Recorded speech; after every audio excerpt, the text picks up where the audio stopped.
For 3 years, Adrian believed his wife was nothing but a plain, lucky woman living in his shadow. He mistook Clara's silence for submission, parading his affairs while she quietly endured. When he finally slid the divorce papers across the mahogany desk, he expected tears, begging, or a total breakdown. Instead, Clara didn't blink. She simply picked up the pen and signed. Adrian never suspected that the elderly man watching silently from the back wasn't a senile lawyer, but the billionaire owner of the entire city.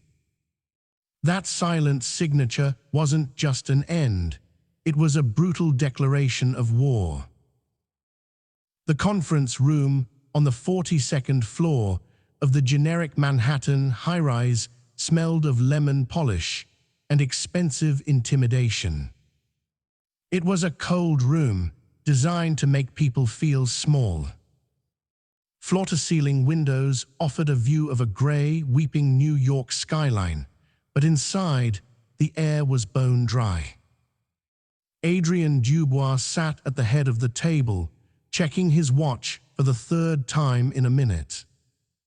He was a handsome man, in the way a shark is handsome, sleek, predatory, and entirely devoid of warmth.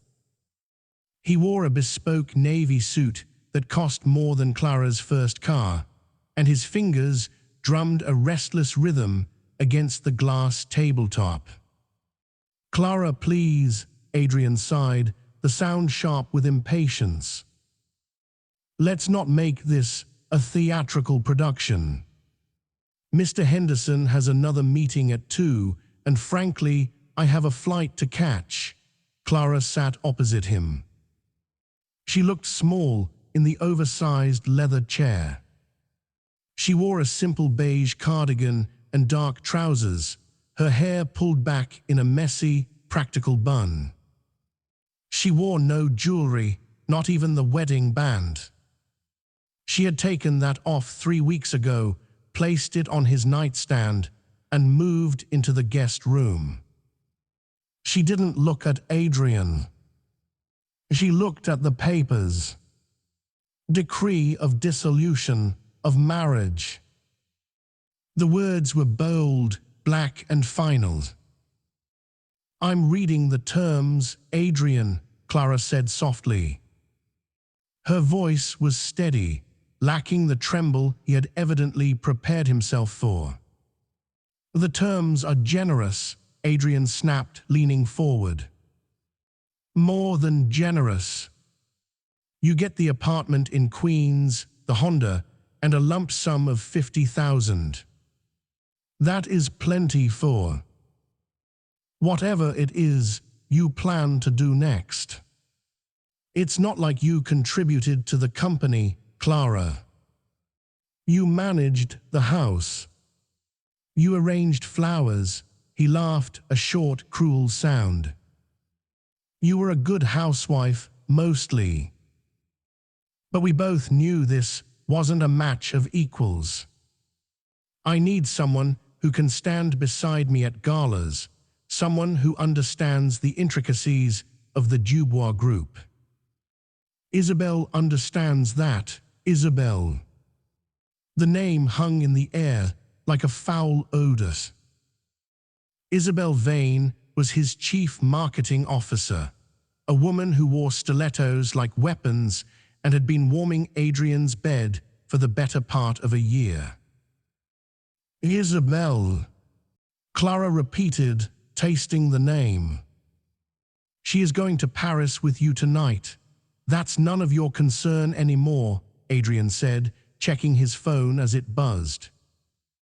A smirk touched his lips. "But yes, we are celebrating the merger.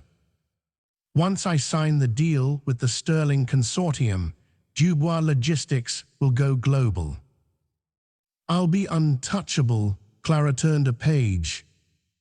"The Stirling Consortium," she murmured. "That's a big deal. They are notoriously private. Reclusive even. I charmed them, Adrian said, puffing out his chest. Well, I charmed their board. The CEO, Silas Stirling, is a ghost. No one has seen him in a decade. But his proxy loves my vision. Once this divorce is finalized, nothing stands in my way. Mr. Dubois, the lawyer, Mr. Henderson, interjected gently. He was a sweaty, nervous man who seemed to be trying very hard to disappear into his collar. Perhaps we should let Mrs. Dubois finish reading. It's fine, Clara said. She closed the folder. For the first time, she looked up. Her eyes, usually a soft, unassuming hazel, looked darker today. Harder. I don't want the money, Adrian. Adrian blinked. Excuse me, the 50,000. Keep it. I don't want the apartment in Queens, either. It has mold in the bathroom you refuse to fix. You're refusing the settlement. Adrian's face reddened. Clara, don't be an idiot. You have no job. You have no degree. You dropped out of art school to take care of my mother when she got sick. A noble sacrifice, sure, but it doesn't pay the rent. Without this money, you're on the street. I'll be fine, Clara said. You're trying to stall, Adrian accused, slamming his hand on the table. You think if you play the martyr, I'll feel guilty. I don't. I want this done. Sign the papers, Clara.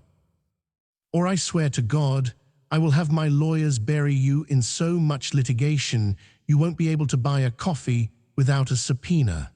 Clara stared at him. She remembered the man she had met 4 years ago in a coffee shop.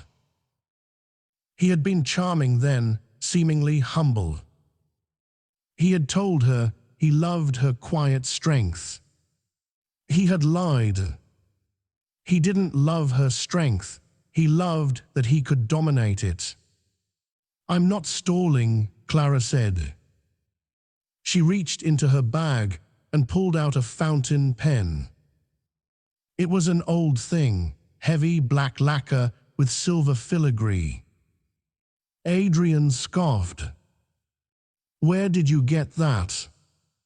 Pawn shop, a gift, Clara said. From my father, Adrian rolled his eyes. The mechanic. Did he steal it from a glove box? Clara ignored him. She uncapped the pen. The nib glinted in the harsh office light. Is there anyone else who needs to witness this? Clara asked, looking past Adrian, past the lawyer, toward the back of the room. In the corner, near the bookshelf, sat an older man. He had been there since they walked in, silently reading a newspaper. He wore a tweed suit that looked 3 decades out of date, and a flat cap rested on his knee. He sat in a wheelchair, his hands folded over the handle of a cane. Adrian had dismissed him immediately upon entering. Who's the geriatric? He had asked Henderson. Just a senior partner. Observing, Henderson had stammered. Mr. Black. Now Adrian didn't even turn around. Ignore him. He's irrelevant. Just sign. Clara looked at the old man. The old man lowered his newspaper. He had bushy white eyebrows and eyes that were the exact same shade of hazel as Clara's. He gave her a microscopic nod. Clara lowered the pen to the paper. I, Clara Dubois, consent to the dissolution of this marriage and waive all claims to spousal support. She signed her name. But she didn't sign it Clara Dubois. The ink flowed dark and smooth. The letters were sharp, aristocratic, practiced. Clara Stirling. She capped the pen with a decisive click and slid the folder back to Adrian. "Done," she said. Adrian snatched the papers, grinning. "Finally." He stopped. His eyes narrowed as he looked at the signature. "What is this?" He looked up, confused. "You signed the wrong name." "Who is Clara Stirling?" "I am," she said. "Your maiden name is Miller," Adrian spat. "I saw your birth certificate when we got the marriage license." "Clara Miller, daughter of Frank Miller, the mechanic from Ohio." "Frank Miller was a wonderful man," Clara said quietly. "He was the head of security for my family. He raised me when my father decided that growing up in a house with 20 servants would make me spoiled. He wanted me to know what it was like to be loved for who I was, not what I owned." "It was a test, Adrian. A test." Adrian stood up, his face twisting. "What kind of insane? A test I passed," Clara said. "And one you failed. I don't have time for your delusions," Adrian growled. "Re-sign this properly, or the signature is legal," a deep, gravelly voice rumbled from the back of the room. Adrian spun around. The old man in the wheelchair, Mr. Black, was folding his newspaper. He placed it on the side table. He didn't look frail anymore. He looked like a mountain that had decided to sit down. "Mr. Henderson," the old man said, "does the signature satisfy the legal requirements of the state of New York?" Mr. Henderson was trembling visibly now. He stood up, wiping sweat from his forehead. "Why, yes. Yes, sir. Absolutely. Who the hell are you?" Adrian demanded, stepping toward the old man. "I thought you were a partner here." "I own the building," the old man said. He wheeled himself forward, the rubber tires silent on the lush carpet. He stopped a few feet from Adrian. Up close, the resemblance was undeniable. He had Clara's nose, Clara's chin, and a ferocity that Clara had kept hidden until today. And the old man continued, his voice dropping to a terrifyingly low register, "I am the man whose vision you claim to have charmed." "I am Silas Stirling." Adrian froze.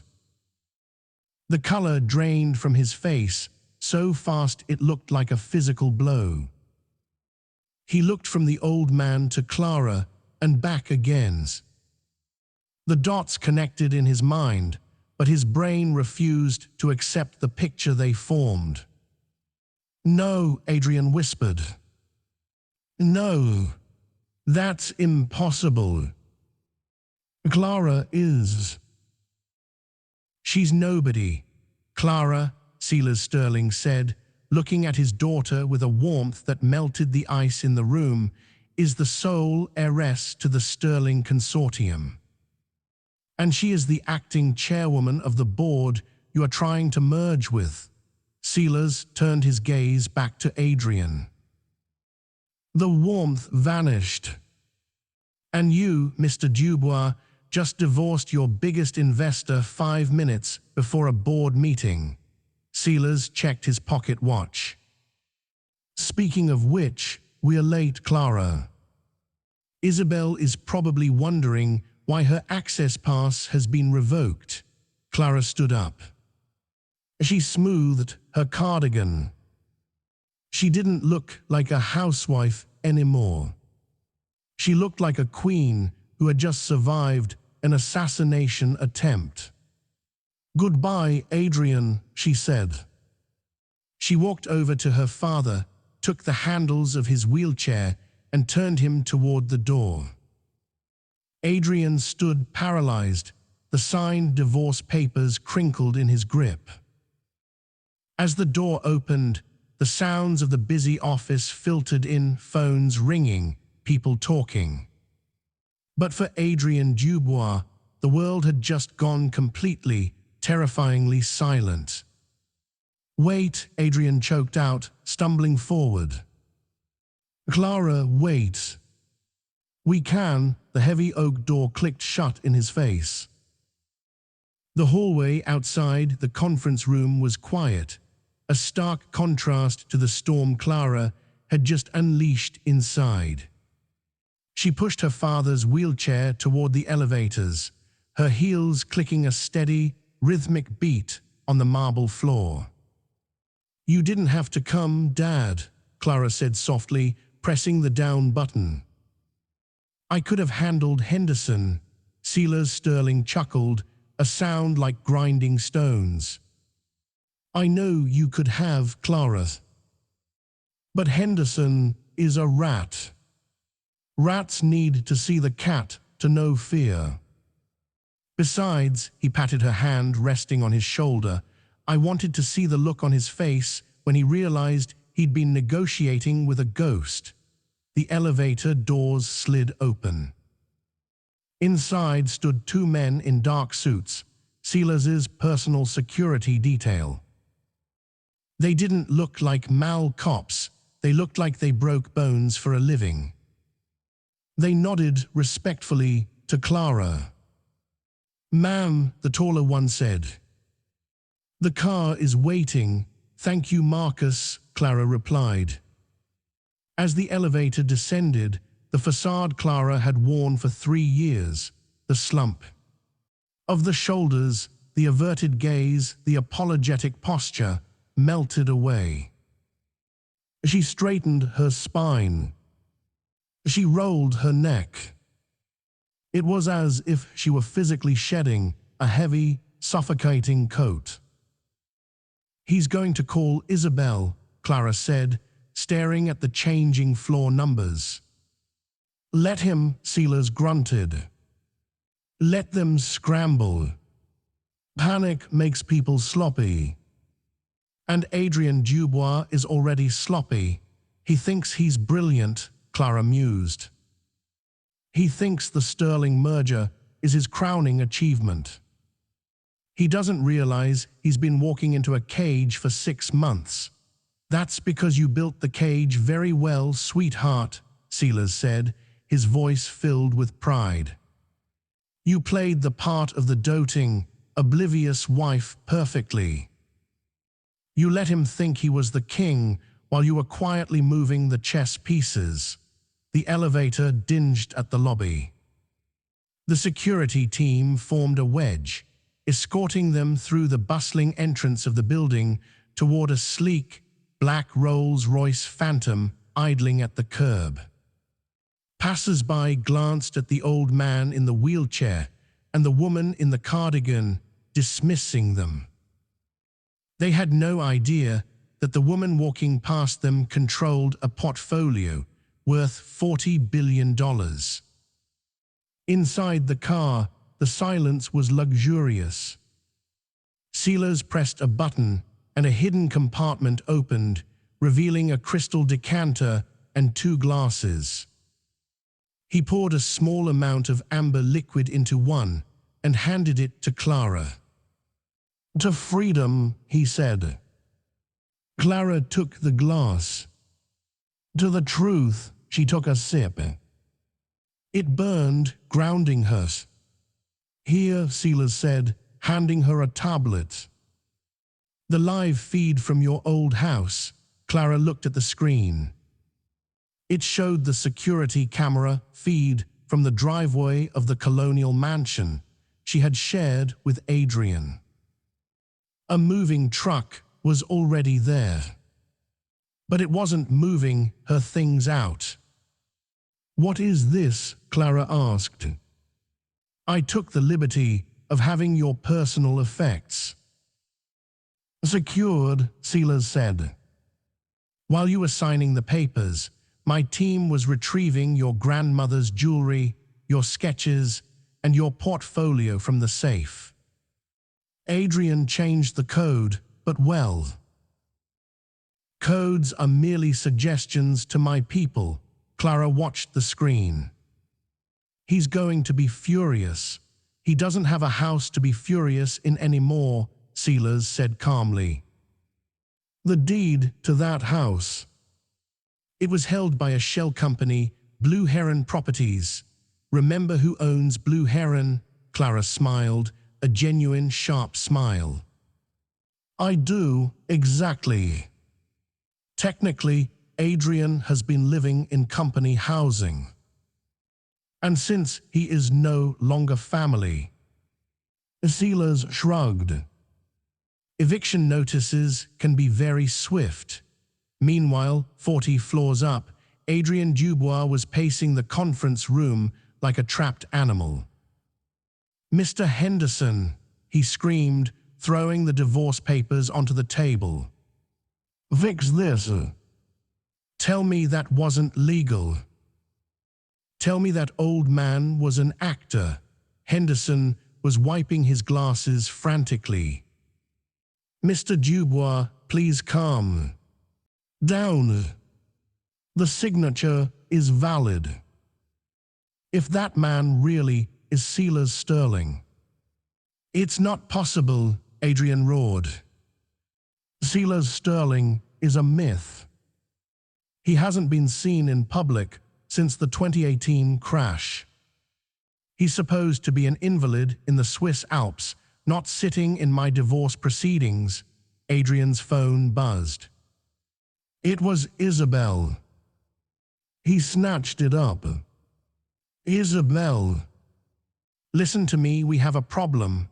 Did you do it? Isabel's voice purred through the speaker, oblivious to the chaos. Did you dump the frump? I'm at the airport lounge, Adrian.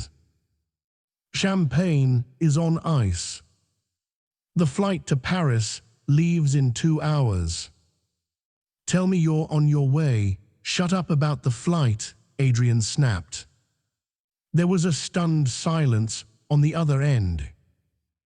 Isabel wasn't used to being spoken to like that. Excuse me, she hissed. Just listen, Adrian said, running a hand through his hair, messing up the perfect gel. The old man. The one at the signing. He claimed to be Silas Stirling. Isabel laughed. It was a cold, tinkling sound. Adrian, honey, have you been drinking? Silas Stirling. In a divorce lawyer's office in Queens. That's absurd. He signed the papers as a witness, Adrian said, his voice trembling. And Clara. She signed as Clara Stirling. Isabel, she's his daughter. Clara, Isabel laughed harder. The woman who wears cardigans from Target. The woman who thinks mayonnaise is spicy. Adrian, she's playing you. She hired an actor to scare you into a better settlement. It's pathetic. He had the eyes, Isabel, Adrian whispered. He had the same eyes.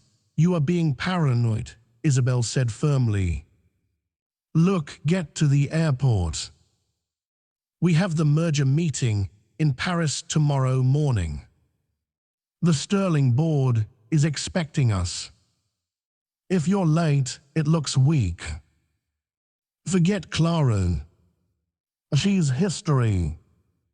You're the CEO of Dubois Logistics. Act like it. Adrian took a deep breath. Isabel was right. It had to be a trick. Clara was simple. She was weak. She couldn't possibly be the heir to an empire. It was a desperate ploy from a desperate woman. "You're right," Adrian said, straightening his tie. "You're right. I'm coming.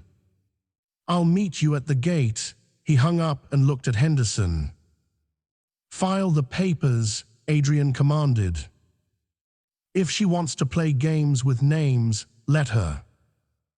Once I'm in Paris and the merger is signed, I'll own a piece of the Stirling consortium anyway. Then it won't matter who her father is."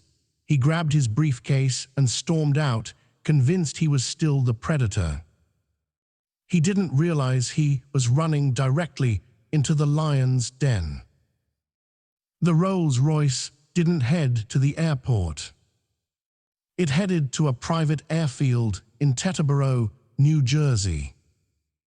As the car pulled onto the tarmac, a Gulfstream G650 waited, its engines already whining.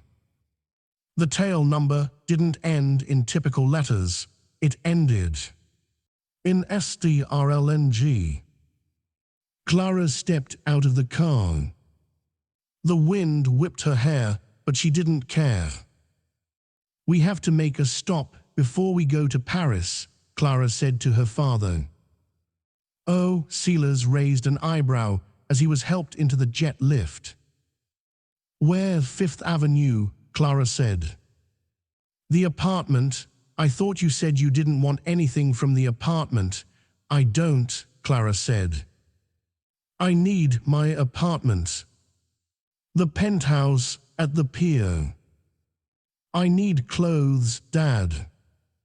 I can't walk into the Stirling boardroom wearing Adrian's idea of a modest wife."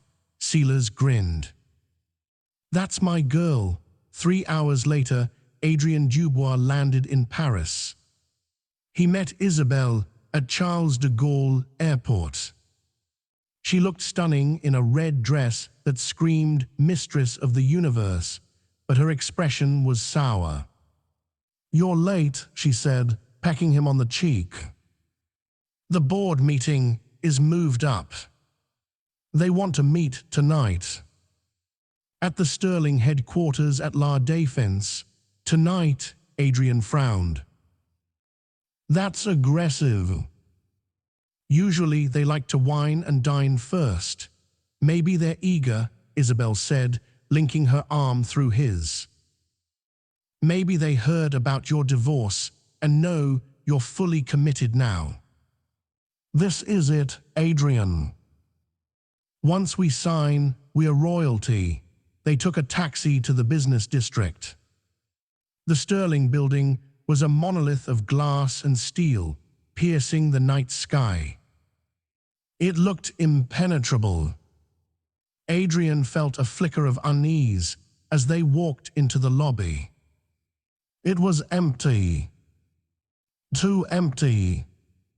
"We are here to see the board of directors," Adrian told the security guard. "I'm Adrian Dubois." The guard looked at a list. He didn't smile.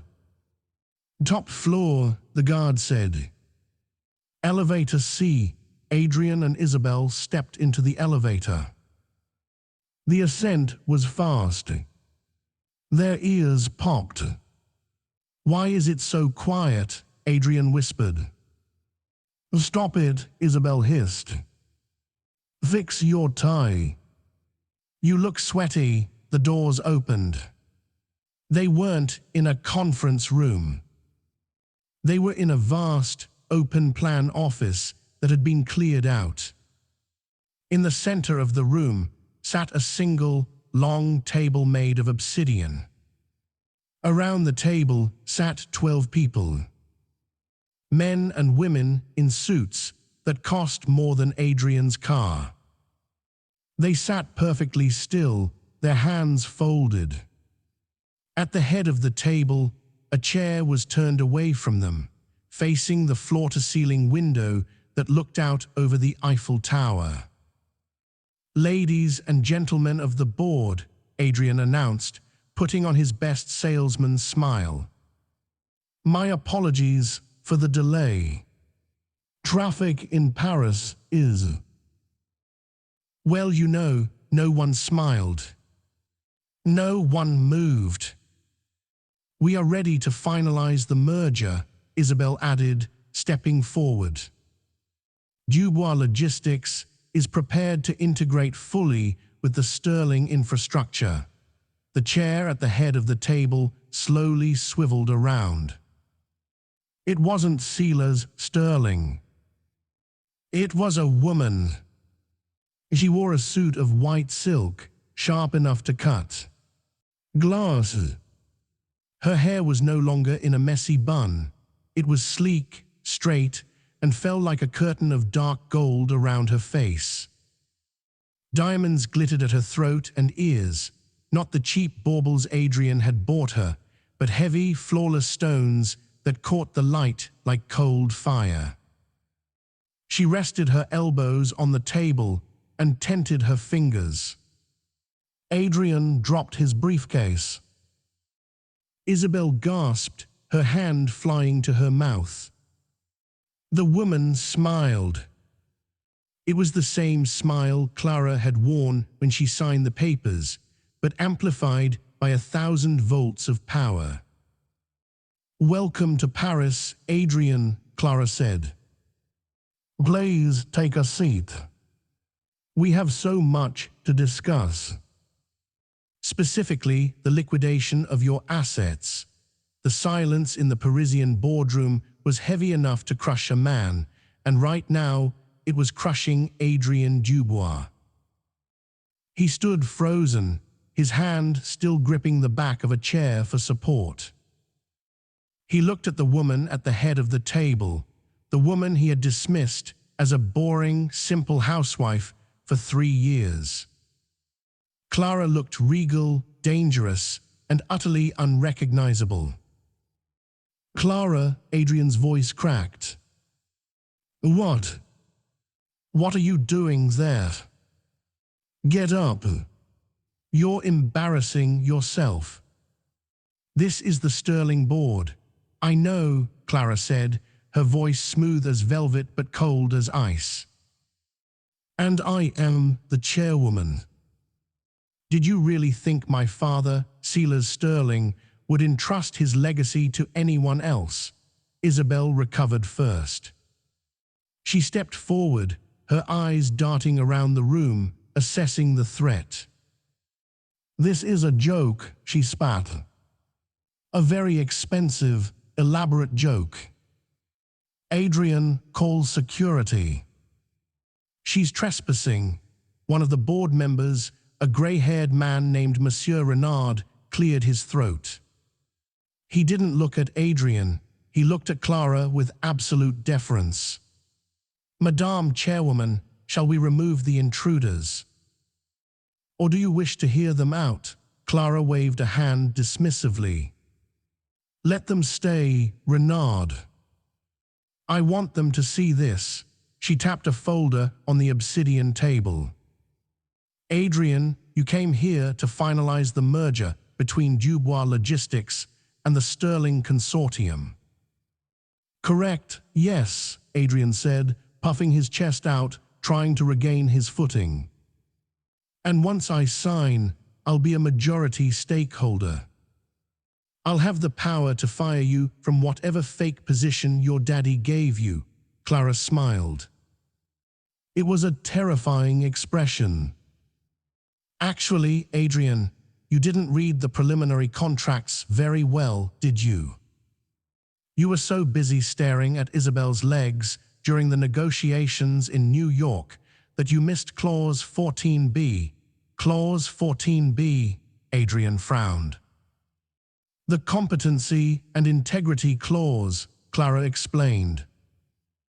"It states that if the CEO of the acquiring partner, that's you, is found to be engaged in gross misconduct, fraud, or, let's say, moral turpitude that damages the brand, the merger acts as a hostile acquisition by Stirling, not the other way around. Moral turpitude, Adrian." "Zgovd. I'm a businessman." Everyone has skeletons. Clara pressed a button on the table. A large screen behind her flickered to life. It wasn't a spreadsheet. It was a video. The video showed Adrian and Isabel in a hotel room in Miami 6 months ago. They were laughing, drinking champagne. Clara is such a doormat. Adrian's voice on the recording was clear. Once I get her father's trust fund money, if she even has any, I'm dumping her. I'm funneling the Dubois accounts into your name, Isabel. We'll bankrupt the logistics arm, claim the insurance, and start fresh in Monaco. The video cut to black. The room was dead silent. Isabel went pale, her red lipstick looking like a wound on her face. That's illegal, Adrian stammered. You recorded that without consent. Actually, Clara said, you recorded it. You uploaded it to the company cloud, Adrian. You thought it was your private folder. But as your wife, I had access to the family account. And as the incoming owner of Dubois Logistics, I had the forensic accounting team audit your servers. Clara stood up. She walked slowly around the table, her heels clicking like gunshots. You tried to bankrupt your own company to hide assets from me in the divorce, Clara said, stopping right in front of him. You defrauded your investors. You lied to the SEC. And you tried to steal from my father. She leaned in close. He smelled of expensive cologne and fear. The merger is happening, Adrian. But you aren't the CEO anymore. Stirling Consortium has just triggered the default clause. We now own Dubois Logistics. All of it. The trucks, the warehouses, the brand, and the debt. You can't do that, Adrian screamed, lunging for her. Before he could touch her, the man named Renard was on his feet. 2 security guards materialized from the shadows, grabbing Adrian by the arms.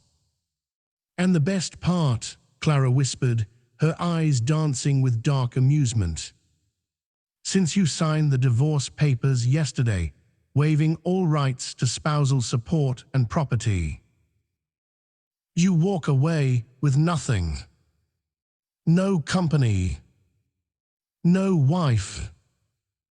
No golden parachute. Clara looked at Isabel. And you, Miss Vane. You're fired. Effective immediately. Security will escort you out. If you try to take so much as a stapler, I'll have you arrested for corporate espionage. UB*TCH, Isabel shrieked as the guards grabbed her. You planned this. You played the victim for years. I didn't play the victim, Clara said, turning her back on them to look out the window at the Eiffel Tower. I played the long game. Goodbye, Adrian. As the guards dragged a kicking and screaming Adrian out of the boardroom, Clara didn't even flinch. She just watched the lights of Paris burning bright in the dark. The sidewalk outside the Stirling building was cold. Adrian and Isabel were thrown out, literally, their luggage, tossed onto the pavement beside them. This is insane, Adrian yelled at the closed glass doors. People were staring. Do you know who I am? Shut up, Adrian, Isabel hissed. She was frantically typing on her phone. My company credit card just got declined for the Uber. They froze my accounts. They can't freeze your personal accounts. They can if they file a suit for embezzlement, Isabel screamed. She turned on him, her eyes wild. You said she was stupid. You said she was a provincial nobody. She just hostile takeovered us in 10 minutes. I'll fix it, Adrian said, though his hands were shaking uncontrollably. I'll call my lawyer.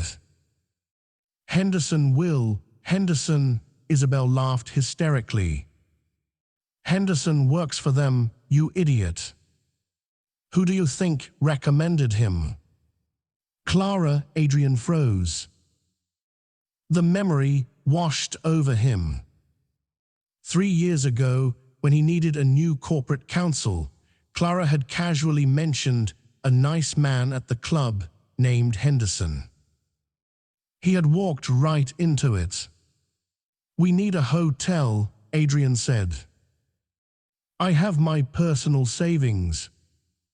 The offshore account in the Caymans. They can't touch that. He pulled out his phone to check the balance. He logged into the secure banking app. Balance $0 status, frozen by federal order/Interpol investigation. Adrian dropped the phone. It cracked on the pavement. Interpol, he whispered. You mentioned money laundering on that video, didn't you? Isabel sneered. She picked up her bag. You're toxic, Adrian. I'm done, Isabel. Wait, Adrian grabbed her arm. We're in this together. We love each other, Isabel ripped her arm away. The look of disgust on her face was more painful than the bankruptcy. Love. I loved your power, Adrian's. I loved the jet. I loved the penthouse. Now, you're just a broke, middle-aged man facing prison time. I'm going to the embassy. I'm turning state's witness.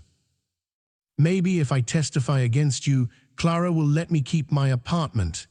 Isabel, she hailed a taxi that had just pulled up, jumped in, and slammed the door. As the taxi sped away, she didn't look back. Adrian stood alone on the streets of Paris. It started to rain. For the next week, Adrian Dubois lived in a nightmare.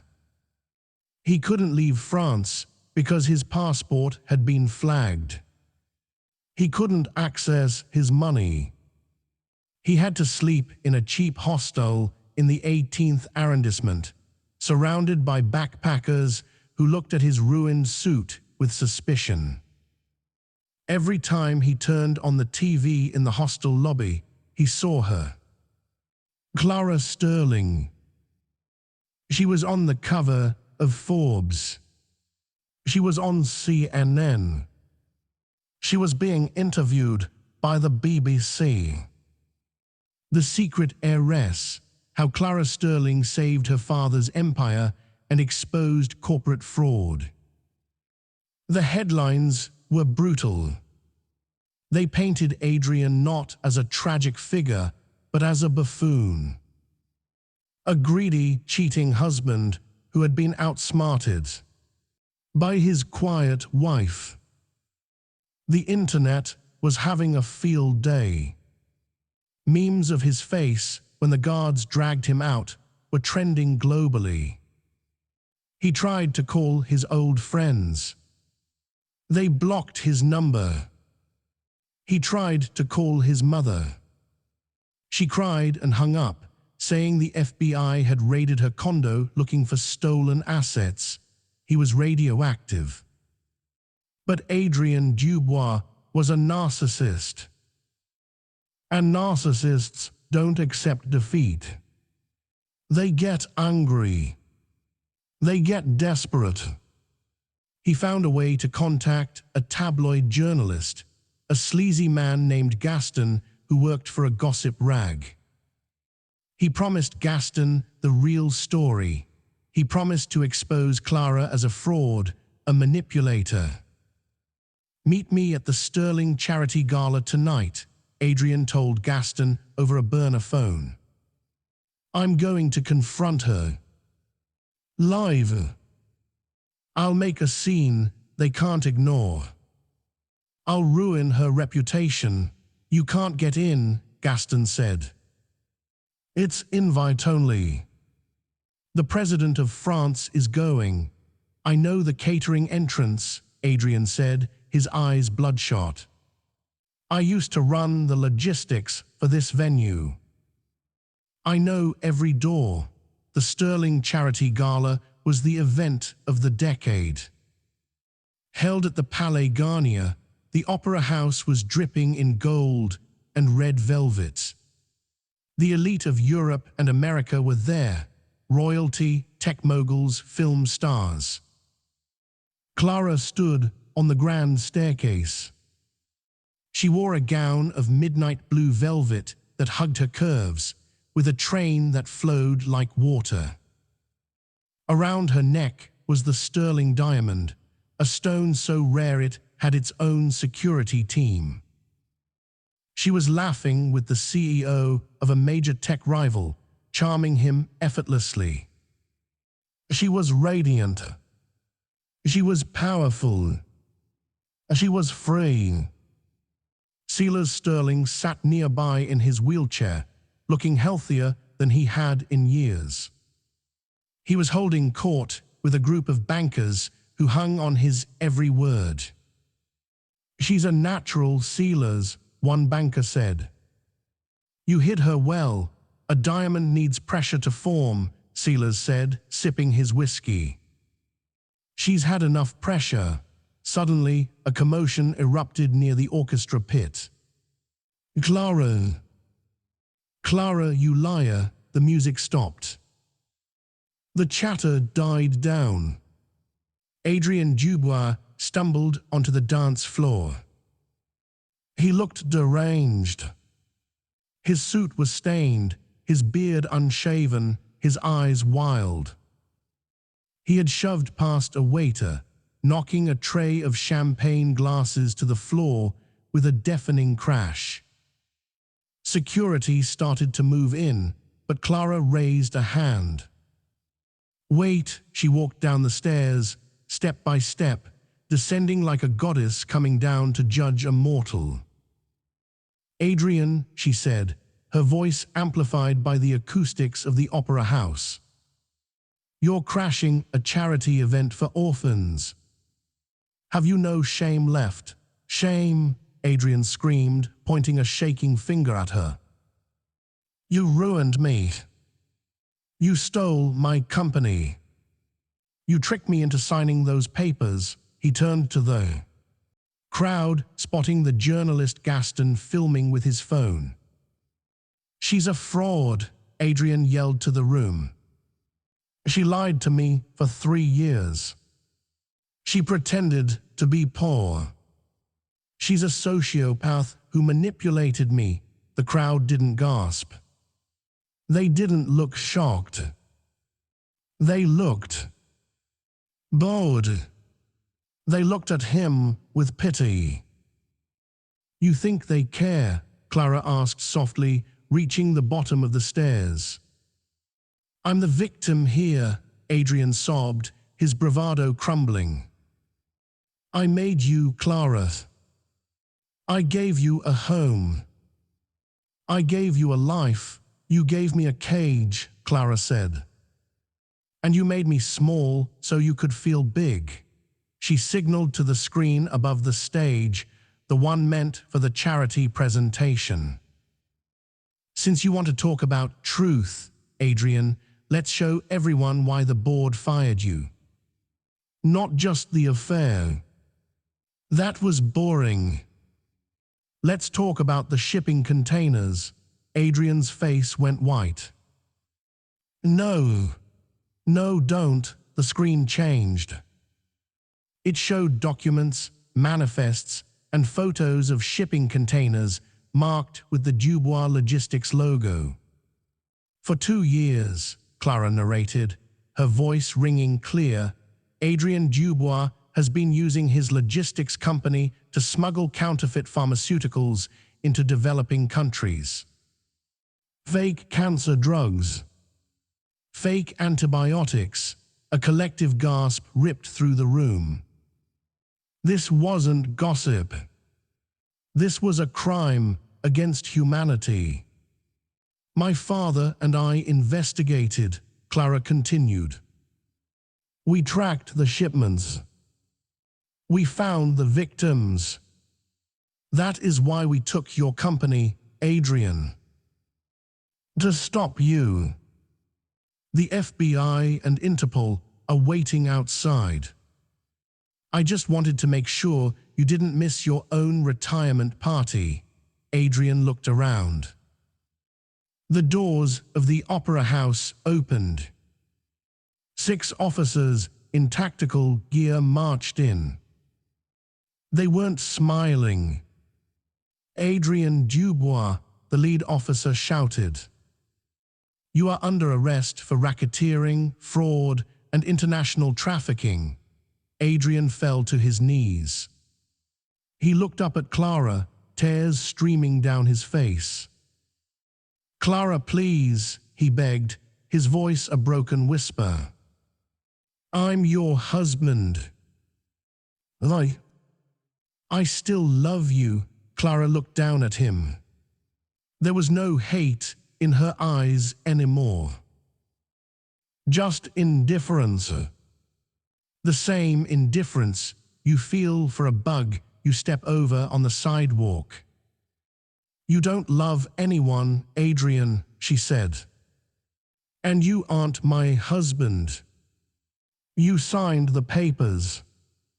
Remember," she turned her back on him. "Get him out of my sight," she ordered. As the police handcuffed Adrian and dragged him away, screaming and sobbing, the room remained silent for a heartbeat. Then, slowly, Silas Stirling started to clap. Then the banker next to him. Then the tech CEO. Within seconds, the entire Palais Garnier was erupting in applause. Not for the drama, but for the justice. Clara stood at the center of the applause, not bowing, just breathing. She caught her father's eye across the room. He winked. She winked back. 6 months later, the Southern District of New York was besieged by a media circus. The trial of United States v. Adrian Dubois had become the highest-profile corporate fraud case of the decade. Inside the courtroom, the air was stale and suffocating. Adrian sat at the defense table, but the shark-like predator from the boardroom was gone. In his place sat a hollow shell of a man. His bespoke suits had been replaced by a slightly ill-fitting gray blazer provided by his public defender. His hair was thinning, his skin sallow from months in remand without sunlight. He looked over his shoulder, scanning the gallery. It was packed, but not with his friends. Not with his golf buddies. They had all evaporated the moment the handcuffs clicked. The front row was occupied by the victims of his counterfeit drug scheme, families who had lost loved ones because Adrian Dubois wanted to squeeze an extra 4% profit margin out of a shipment. Their eyes burned into the back of his neck. On the other side of the aisle sat Clara. She wore a simple black dress, sharp and elegant. She sat next to her father, Silas, whose wheelchair was positioned like a throne. They didn't look at Adrian. They looked forward toward the bench. "The prosecution calls its final witness," the district attorney announced. "Ms. Isabel Vane," a murmur rippled through the courtroom. Adrian's head snapped up. He hadn't seen Isabel since that rainy night in Paris. The side door opened and Isabel walked in. She looked different too. Gone were the red stilettos and the arrogance. She wore a modest grey suit, no makeup, and kept her eyes fixed on the floor. She had taken a plea deal, 5 years in minimum security in exchange for full testimony.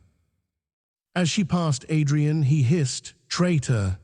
"Mr. Dubois," Judge Harrison barked, slamming his gavel. "One more outburst, and you will be gagged." "Is that understood?" Adrian slumped back, defeated. Isabel took the stand. Her testimony was a surgical dismantling of Adrian's life. She detailed the offshore accounts, the falsified manifests, the bribes paid to customs officials.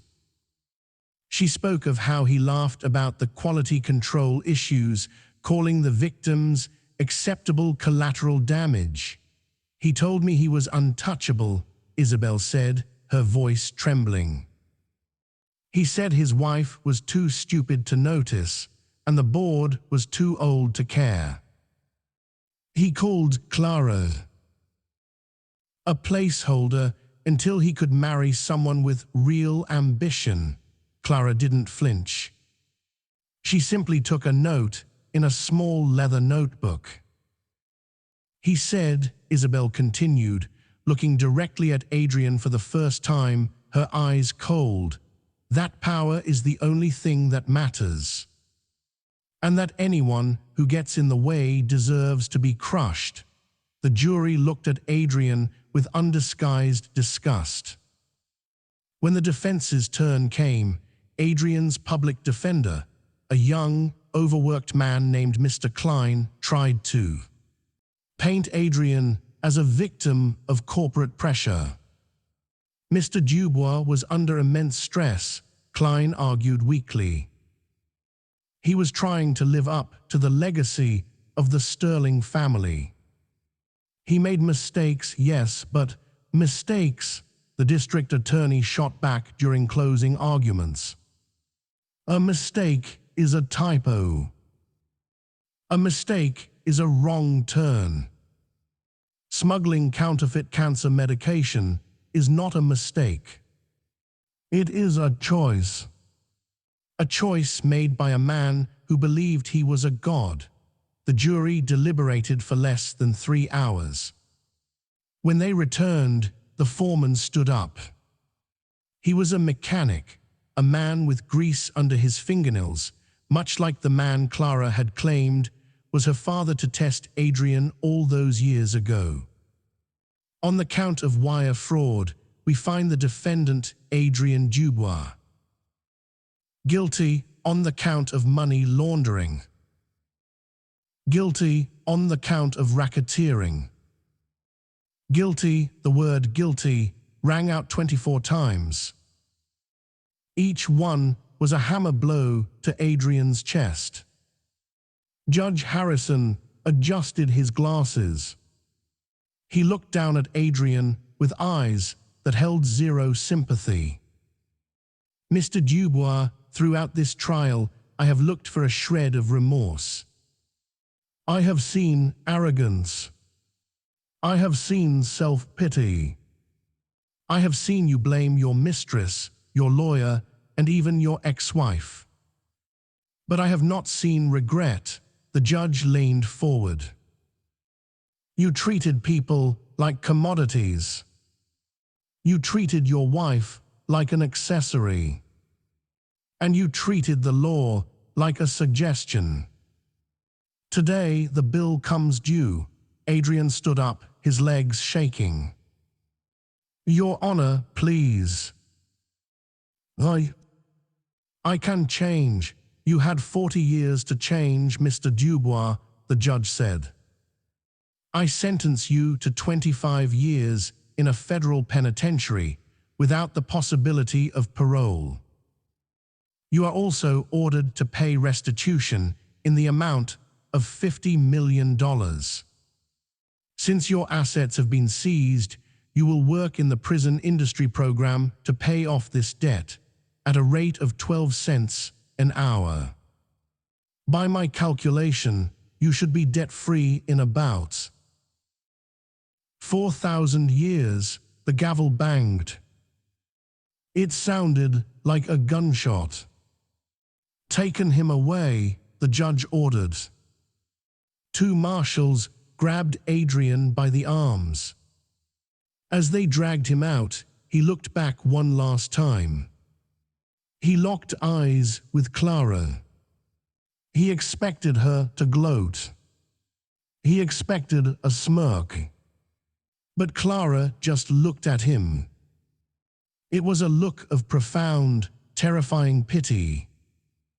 She didn't hate him. She had simply outgrown him. "Clara," he screamed as the doors closed. "Clara, I'm sorry," but the heavy oak doors swallowed his voice, leaving only the silence of the courtroom. 1 year later, the skyline of New York City was crisp and blue. In the heart of the financial district, the building that once bore the name Dubois Logistics had a new sign. The letters were sleek, modern, and silver. Miller Stirling Global. Clara stood in the CEO's office, the same office where Adrian used to sit and belittle her. The decor had changed.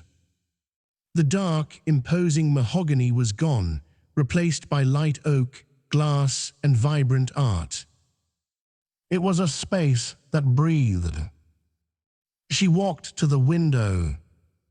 Down below, the city moved like a living organism. "Madam CEO," Clara turned. Her assistant, a sharp young woman named Sarah, stood at the door holding a tablet. "The board is ready for the quarterly review," Sarah said. "And your father is on line 1. He says it's urgent," Clara smiled. "Put him through," she tapped her earpiece. "Dad, is everything okay? Urgent business, Clara," Silas's voice crackled, sounding stronger than ever. "I'm at the house in the Hamptons. The gardener is asking if we should plant hydrangeas or roses near the gazebo. I told him I don't have the authority to make such executive decisions." Clara laughed. It was a free, happy sound. "Roses, Dad. White ones. For Mom, roses it is. Good luck with the meeting, boss." "Thanks, Dad." She disconnected the call and picked up her portfolio. As she walked toward the conference room, she caught her reflection in the glass wall. She didn't see the plain Jane anymore. She saw a woman who had walked through fire and come out made of steel. She wore a tailored cream suit that cost more than Adrian's entire wardrobe, but she wore it with the ease of someone who didn't need clothes to prove her worth. She entered the conference room. The chatter stopped immediately. 12 men and women, the most powerful logistics experts in the world, stood up out of respect. "Please sit," Clara said, taking her place at the head of the table. "Before we begin the financial report," Clara said, opening a folder, "I have one item of personal business." She pulled out a fountain pen. The same heavy, black lacquer pen with silver filigree she had used to sign the divorce papers. "We have acquired the final assets of the Vane Marketing Group," Clara announced. "We are absorbing their staff, retaining the talent, and discarding the toxic management. This completes the restructuring." She signed the document. "Clara Stirling, Now she looked up, her eyes sharp and bright. Let's talk about the future. We have a fleet of electric cargo ships launching next month. We're not just moving goods anymore. We are moving the world forward. The meeting went for 2 hours. Clara commanded the room not with fear, but with competence. She listened. She debated. She led.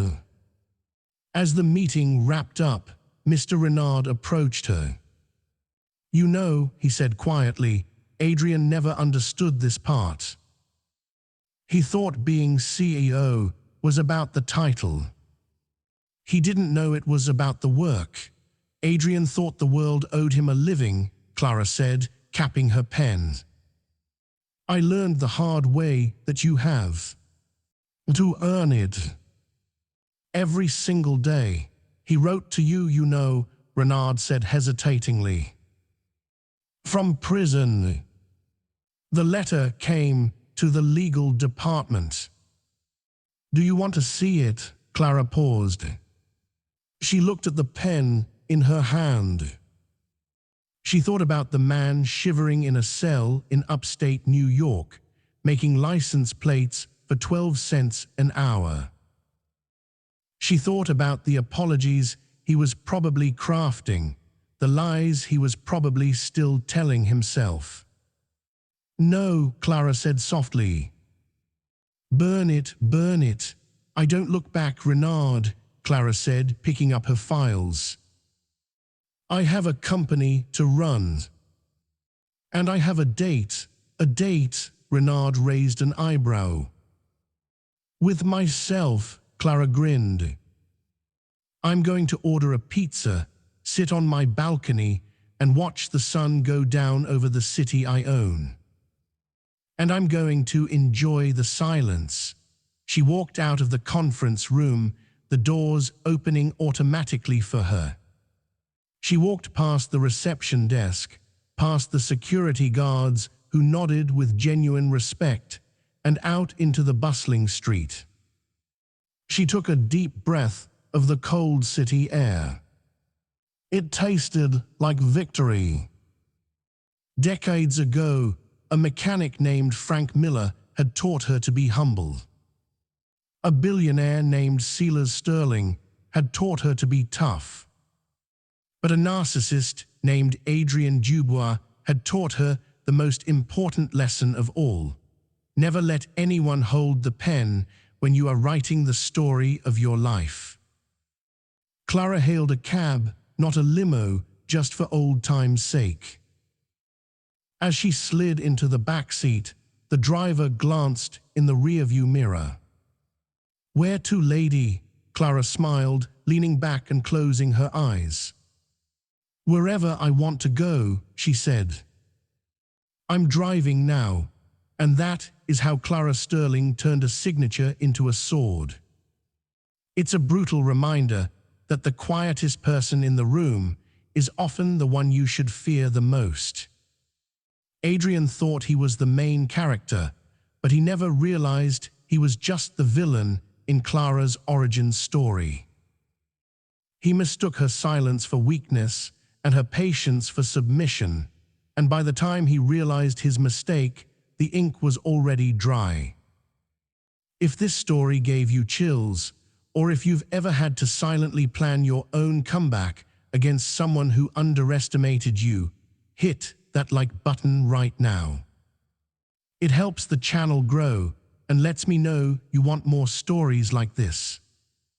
And don't forget to subscribe and turn on notifications, because next week we are telling the story of a janitor who secretly owned the bank he was cleaning.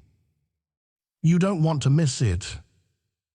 Thanks for watching, and remember, be careful who you step on, because you never know who they might become.